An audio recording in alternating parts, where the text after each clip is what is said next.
Antarctica, एक रहस्यमय दुनिया। अंटार्कटिका नाम सुनते ही मन में एक ठंडी, बर्फीली और रहस्यमय दुनिया का चित्र उभरता है। यह पृथ्वी का सबसे दक्षिण वाला महाद्वीप है, जहां चारों ओर बर्फ ही बर्फ है। अंटार्कटिका एक ऐसा महाद्वीप है जो रहस्यों और अद्भुत प्राकृतिक सौंदर्य से भरा हुआ है।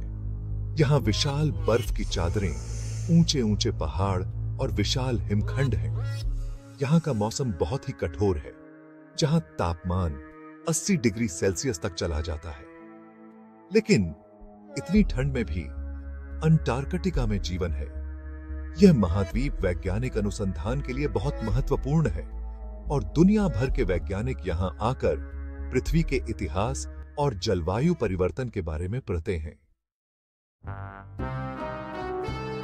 बर्फ की चादर के नीचे अंटार्कटिका का भूगोल।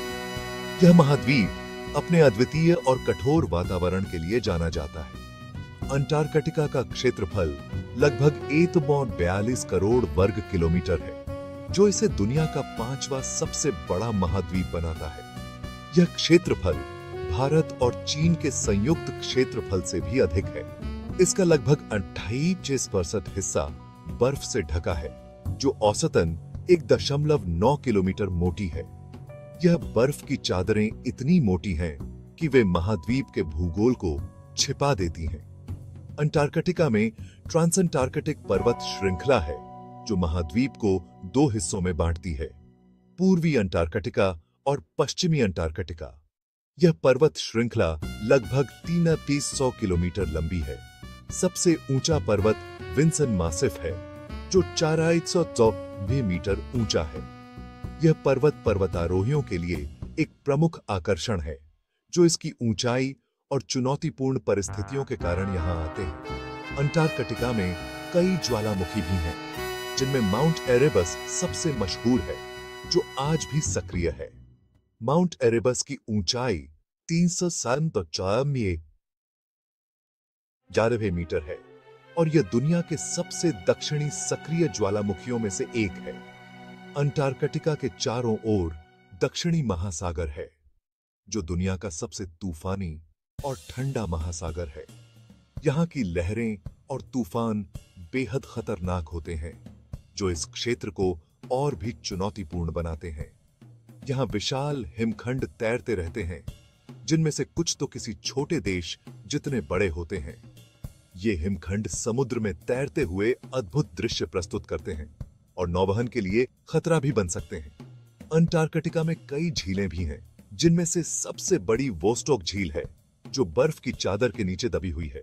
यह झील लगभग 250 किलोमीटर लंबी और 50 किलोमीटर की से बैठी है, 50 किलोमीटर चौड़ी है और वैज्ञानिकों के लिए एक महत्वपूर्ण शोध स्थल है। अंटार्कटिका का भूगोल न केवल प्राकृतिक सुंदरता से भरा है, बल्कि यह वैज्ञानिक अनुसंधान के लिए भी महत्वपूर्ण है।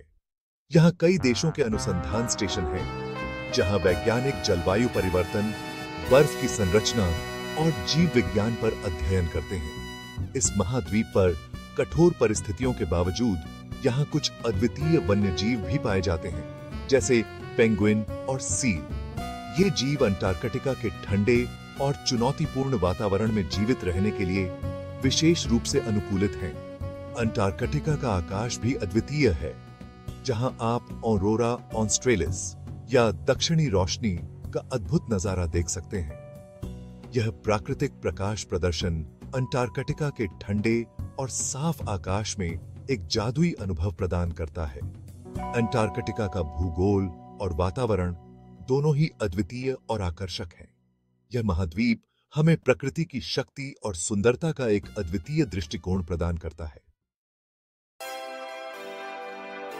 जीवन की एक झलक। अंटार्कटिका का वन्य जीवन। अंटार्कटिका का कठोर वातावरण जीवन के लिए बहुत सारी चुनौतियां लेकर आता है। फिर भी यहाँ कई प्रजातियां रहती हैं जो खुद को इस माहौल के हिसाब से ढाल चुकी हैं। सबसे मशहूर अंटार्कटिक जानवरों में पेंगुइन, सील, व्हेल और समुद्री पक्षी शामिल हैं।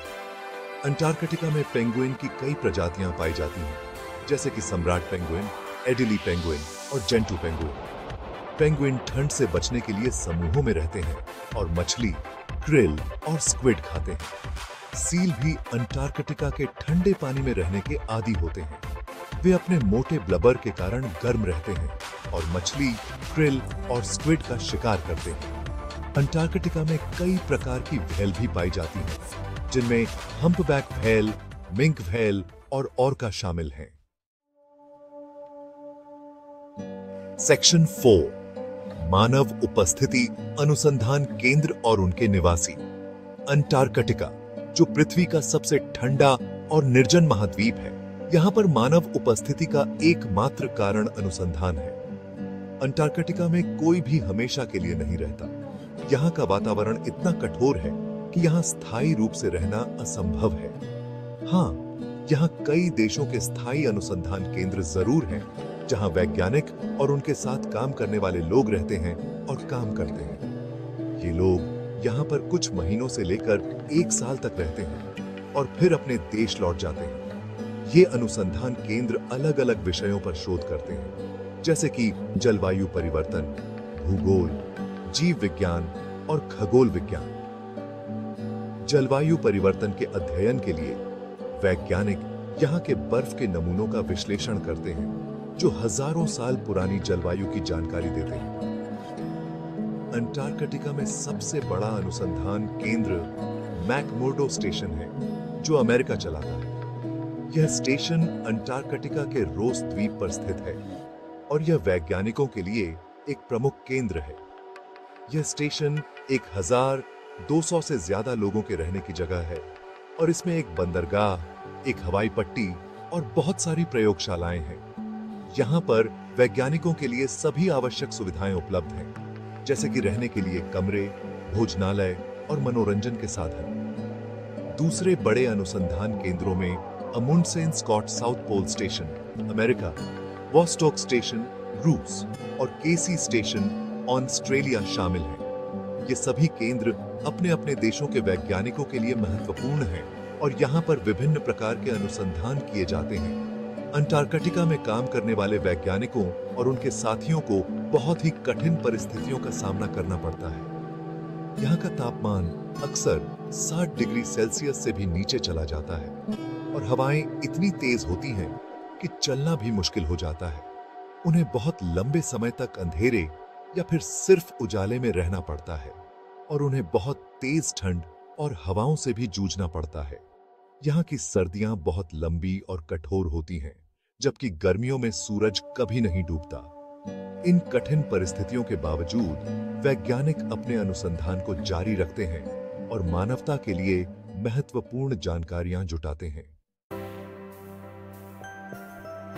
सेक्शन 5, संस्कृति का संगम, अंटार्कटिका में अंतरराष्ट्रीय सहयोग। अंटार्कटिका, यह बर्फीला महाद्वीप न केवल अपने अद्वितीय प्राकृतिक सौंदर्य के लिए जाना जाता है, बल्कि यहाँ पर होने वाले अंतरराष्ट्रीय सहयोग के लिए भी प्रसिद्ध है। अंटार्कटिका किसी एक देश का नहीं है। यह महाद्वीप सभी देशों के लिए खुला है और यहाँ पर कोई भी देश अपना दावा नहीं कर सकता। 1900 तद में हुई अंटार्कटिक संधि के तहत यह महाद्वीप वैज्ञानिक अनुसंधान और अंतरराष्ट्रीय सहयोग के लिए समर्पित है। इस संधि ने अंटार्कटिका को एक ऐसा स्थान बना दिया है जहां पर केवल शांति और विज्ञान का ही वास है। इस संधि पर 56 देशों ने हस्ताक्षर किए हैं, जो अंटार्कटिका में अपने वैज्ञानिक कार्यक्रमों को एक साथ चलाते हैं। यह संधि यह सुनिश्चित करती है कि सभी देश मिलकर काम करें और अपने अनुसंधान को साझा करें। अंटार्कटिका में अंतरराष्ट्रीय सहयोग वैज्ञानिक अनुसंधान के लिए बहुत जरूरी है। यहाँ पर वैज्ञानिक विभिन्न देशों से आते हैं और एक साथ मिलकर काम करते हैं। वैज्ञानिक अलग अलग देशों से आते हैं और साथ मिलकर काम करते हैं, जानकारी बांटते हैं और एक दूसरे से सीखते हैं। यह सहयोग न केवल वैज्ञानिक अनुसंधान को बढ़ावा देता है, बल्कि विभिन्न संस्कृतियों के बीच समझ और मित्रता को भी बढ़ाता है। यह सहयोग नई खोजों के लिए बहुत जरूरी है और इससे हमें अंटार्कटिका और हमारे ग्रह के बारे में और भी ज्यादा जानने को मिलता है। यहाँ पर की जाने वाली खोजें जलवायु परिवर्तन, समुद्री जीवन, और पृथ्वी के इतिहास के बारे में महत्वपूर्ण जानकारी प्रदान करती है। अंटार्कटिक संधि यह भी सुनिश्चित करती है कि अंटार्कटिका का उपयोग सिर्फ शांति के लिए हो। यहाँ पर किसी भी प्रकार की सैन्य गतिविधियों की अनुमति नहीं है। महाद्वीप पर सेना की गतिविधियों पर रोक है और किसी भी देश को अपना दावा करने की इजाजत नहीं है। यह सुनिश्चित करता है कि अंटार्कटिका एक शांतिपूर्ण और वैज्ञानिक अनुसंधान के लिए समर्पित स्थान बना रहे। यह अंटार्कटिका को दुनिया के लिए शांति और सहयोग का प्रतीक बनाता है।